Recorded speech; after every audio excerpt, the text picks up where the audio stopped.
ಸುಖ ಸಂಸಾರಕ್ಕೆ ಕೆಲವು ಕುಟ್ಟುಗಳು. ಸಂಸಾರದಲ್ಲಿ ಬೆಣ್ಣೆಯಲ್ಲಿ ಕೂದಲು ತೆಗೆಯುವಂತೆ ನಾಜೂಕಾಗಿ ಇದ್ದರೆ ಮಾತ್ರ ಸುಖ ಸಂಸಾರ ನಿಮ್ಮದಾಗುತ್ತೆ. ನಿಮ್ಮ ಮೊಬೈಲ್ ವಾಲ್ಪೇಪರ್ಗೆ ನಿಮ್ಮಿಬ್ಬರ ಫೋಟೋ ಹಾಕಿಕೊಳ್ಳಿ.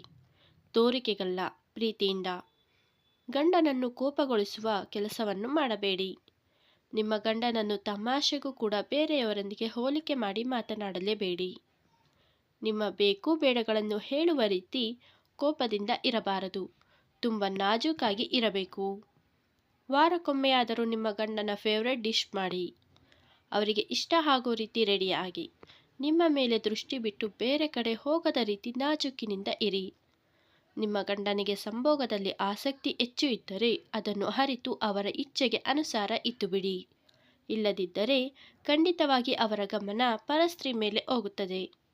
ಗಂಡ ಇದ್ದರೂ ಸಹ ಅವರ ಜೊತೆ ಮಾತನಾಡದೆ, ಗಮನ ಕೊಡದೆ ಮೊಬೈಲ್ ಅಥವಾ ಟಿವಿ ಅಂತ ಕೂರಬೇಡಿ.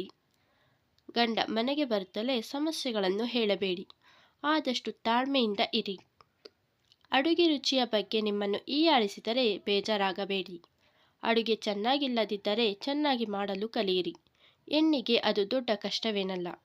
ಒಂದು ವೇಳೆ ಅಡುಗೆ ರುಚಿಯಾಗಿದ್ರೂ ಕೂಡ ಚೆನ್ನಾಗಿಲ್ಲ ಅಂದರೆ ತಲೆ ಕೆಡಿಸಿಕೊಳ್ಳಬೇಡಿ. ಮನೆಯ ಎಲ್ಲ ವಸ್ತುಗಳು ಆಯಾ ಸ್ಥಳದಲ್ಲಿ ಇರಲಿ.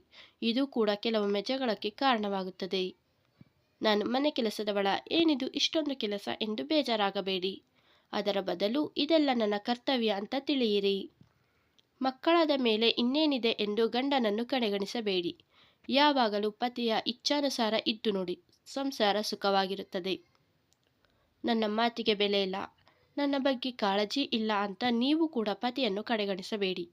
ಪತಿಯನ್ನು ಪ್ರೀತಿ, ಗೌರವ, ಕಾಳಜಿ ಕೊಟ್ಟು ನಿಮ್ಮ ದಾರಿಯಲ್ಲಿ ಇರುವಂತೆ ನೋಡಿಕೊಳ್ಳುವುದು ನಿಮ್ಮ ಕೈಯಲ್ಲೇ ಇದೆ. ಗಂಡನ ಮನೆಯವರನ್ನು ನಿಂದಿಸಬೇಡಿ. ಒಂದು ವೇಳೆ ಏನಾದರೂ ಸಮಸ್ಯೆ ಇದ್ದಲ್ಲಿ ಸೂಕ್ಷ್ಮವಾಗಿ ಗಂಡನಿಗೆ ಅರ್ಥ ಮಾಡಿಸಿ. ಮನೆ ಮುರಿಯುವುದೇ ಪರಿಹಾರವಲ್ಲ, ನೆನಪಿಡಿ. ಸಾಧ್ಯವಾದಷ್ಟು ಡಿಪೆಂಡ್ ಆಗೋದನ್ನು ಕಡಿಮೆ ಮಾಡಿ. ಅವರು ಹಾಗಂದ್ರು, ಇವರು ಹೀಗಂದ್ರು ಅಂತ ನೆನೆಸಿ ಕೊರಗಬೇಡಿ.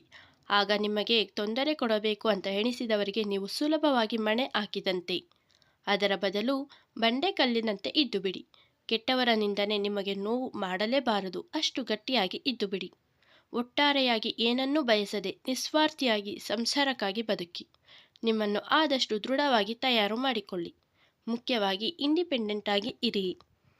ಸ್ನೇಹಿತರೆ, ಈ ಮಾಹಿತಿ ನಿಮಗೆ ಇಷ್ಟವಾಗಿದ್ದರೆ ದಯವಿಟ್ಟು ವಿಡಿಯೋಗೆ ಲೈಕ್ ಮಾಡಿ, ಶೇರ್ ಮಾಡಿ, ಹಾಗೆ ಚಾನಲ್ಗೆ ಸಬ್ಸ್ಕ್ರೈಬ್ ಆಗಿ.